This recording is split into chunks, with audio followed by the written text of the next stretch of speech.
हर हर महादेव। आज हम आपके अपने चैनल साधना भक्ति में भगवान शिव से जुड़ी एक कहानी लेकर आए हैं। एक समय की बात है। एक बार महर्षि नारद धरती पर विचरण कर रहे थे। उन्हें रास्ते में वक्रासुर नामक एक राक्षस मिला। नारद मुनि तो देखते ही उसने कहा कि मैं आपसे कुछ सलाह लेना चाहता हूं, क्या आप मेरी मदद करेंगे? नारद जी ने कहा, पूछो। तो वक्रासुर बोला कि ब्रह्मा, विष्णु और महेश में से कौन से देवता जल्दी से खुश हो जाते हैं? महर्षि नारद ने बहुत सोचा और बहुत सोचने के बाद में कहा कि वैसे तो तुम तीनों देवों में से किसी की भी तपस्या कर सकते हो, लेकिन ब्रह्मा और विष्णु जो है वो जल्दी से खुश नहीं होते। उनके लिए तुम्हें वर्षों तक, और हो सकता है कि ये जीवन भी तुम्हारा पूरा हो जाए, इतनी कठिन तपस्या करनी पड़े और तपस्या भी पूरी ना हो। लेकिन भगवान शंकर जो है वह थोड़ी सी आराधना से भी प्रसन्न हो जाते हैं। वे अपनी भक्तों की इच्छा पूरी करने के लिए ज्यादा नहीं सोचते। तुम उनकी आराधना कर सकते हो। वक्रासुर ने तभी भगवान शिव की आराधना करने का फैसला ले लिया और हिमालय के केदार क्षेत्र में जाकर वह कठिन तपस्या करने लगा। उसने यज्ञ, जप, तप, ध्यान सब प्रकार से पूजा पाठ की और कुछ दिनों के बाद उसने सोचा कि मैं अपने शरीर और प्राण को ही भगवान शिव को समर्पित कर देता हूँ। ऐसा सोचकर वह अपने शरीर का मांस काट काट कर यज्ञ कुंड में डालने लगा। लेकिन भगवान शिव इससे भी खुश नहीं हुए। परेशान होकर एक दिन उसने अपना शीश ही काटकर भगवान शिव को अर्पित करने का फैसला ले लिया। स्नान ध्यान कर जैसे ही उसने खड़ग उठाकर अपना शीश काटना चाहा, भगवान शिव प्रकट होकर बोले कि बस करो, तुम्हारी तपस्या अब पूरी हो चुकी है, मैं तुमसे खुश हूं। वर मांगो, क्या मांगना चाहते हो? वक्रासुर ने भगवान शिव से कहा कि आप मुझे यह वर दे दीजिए कि जिस प्राणी के सिर पर हाथ रख दूं उसकी तुरंत मृत्यु हो जाए। शिव जी वक्रासुर की यह मांग सुनकर थोड़े से चिंता में पड़ गए, लेकिन वरदान नहीं देने पर देव मर्यादा का उल्लंघन हो रहा था। तभी शिव जी वक्रासुर से बोले कि तुम्हारी तपस्या बिल्कुल व्यर्थ नहीं जाएगी।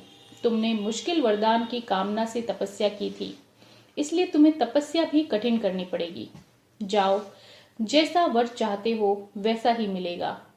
ये वरदान पाते ही वक्रासुर की आसुरी वृत्ति जाग उठी। उसने कहा कि हे प्रभु, आपका यह वरदान सत्य है या नहीं, इसकी मैं एक परीक्षा लेना चाहता हूँ। इसलिए पहले आपके सिर पर हाथ रखकर देखता हूं कि इस वरदान में कितना सत्य है। भगवान शिव ने सोचा कि यह राक्षस कुछ नहीं सुनेगा। जब वक्रासुर भगवान शिव के सिर पर हाथ रखने के लिए आगे बढ़ने लगा तो वह वहां से भागने लगे। इस पर वक्रासुर का क्रोध बढ़ गया। वह पीछा करते हुए चिल्लाया कि महर्षि नारद की तरह आपने भी मुझसे छल किया है। वरदान की परीक्षा से डरकर आप भाग क्यों रहे हैं? भगवान शिव भूमंडल छोड़कर देवलोक तक भागते रहे और वक्रासुर भी उनका लगातार पीछा करता रहा। अंत में भगवान शिव जो है वह विष्णु लोक पहुंचे और विष्णु जी को अपनी परेशानी बताई। विष्णु जी ने हंसकर कहा कि कुछ भी हो, आपके वरदान की सत्यता तो सिद्ध करनी ही पड़ेगी। भगवान विष्णु ने अपने योग माया से एक वृद्ध तेजस्वी ब्रह्मचारी का स्वरूप बनाया और वक्रासुर की ओर चले गए। भगवान विष्णु को जब वक्रासुर आता हुआ दिखाई दिया तो उन्होंने आगे बढ़कर उसको प्रणाम किया। उन्होंने वक्रासुर से कहा कि हे असुरराज, कहां पर भागे जा रहे हो? लगता है तुम बहुत थक गए हो, शरीर को थोड़ा आराम भी दे दो।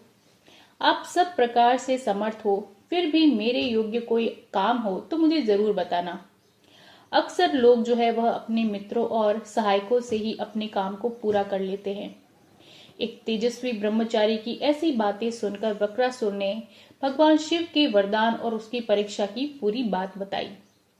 इस पर ब्रह्मचारी हंसते हुए बोले कि तुम किससे वरदान की परीक्षा लेना चाहते हो? शिव जी का तो अपना कोई घर ही नहीं है। वह तो खुद ही भूतों प्रेतों के साथ में घूमते रहते हैं। वह तुमसे भला क्या ही वर देंगे? और वर देने वाले तो ब्रह्मा और विष्णु ही हैं। इस पर विष्णु जी ने वक्रासुर से कहा कि तुम्हें वरदान चाहिए ही था तो तुम्हें ब्रह्मा और विष्णु जी की आराधना करनी चाहिए थी। शिव जी के पीछे तो तुम बेकार ही दौड़ रहे हो। वरदान देने वाला तो खुद इतना शक्तिशाली होता है कि उसके वरदान का असर खुद पर भी नहीं हो सकता। उन्होंने तो तुम्हें ऐसे ही झूठ मूठ का वरदान दिया है। तुम्हारी तपस्या तो पूरी ही बेकार चली गई। ब्रह्मचारी की इस बात को सुनकर वक्रासुर निराश हो गया। वह कहने लगा कि मुझे तो देवर्षि नारद ने शिव जी की आराधना करने के लिए कहा था। ब्रह्मचारी ने कहा कि तुमने नारद मुनि पर भरोसा कर लिया। वह तो ऐसे ही घुमक्कड़ साधु की तरह है, घूमता रहता है, जो सभी को उल्टी सलाह ही देते हैं। अगर तुमने मेरी बात पर भरोसा नहीं हो तो अपने ही सिर पर हाथ रखकर देख लो कैसे भगवान शिव ने तुमसे झूठा वरदान दिया है और तुम्हें बहका दिया है। वक्रासुर का मनोबल तो वैसे ही पूरी तरह टूट चुका था। उसे ब्रह्मचारी की बात पर पूरी तरह भरोसा होने लगा। शिवजी ने उसके साथ भी छल कर झूठा वरदान दिया है, उसका पूर्णतः उसे भरोसा हो गया। उसे वरदान की सत्यता का परीक्षण करने के लिए अपना हाथ अपने ही सिर पर उसने रख लिया। सिर पर हाथ रखते ही भयंकर अग्निपुंज प्रकट हुआ और वक्रासुर उसमें भस्म होकर नष्ट हो गया। भगवान शिव, विष्णु जी और वक्रासुर की इस कहानी में जीवन का एक सार भी छुपा है।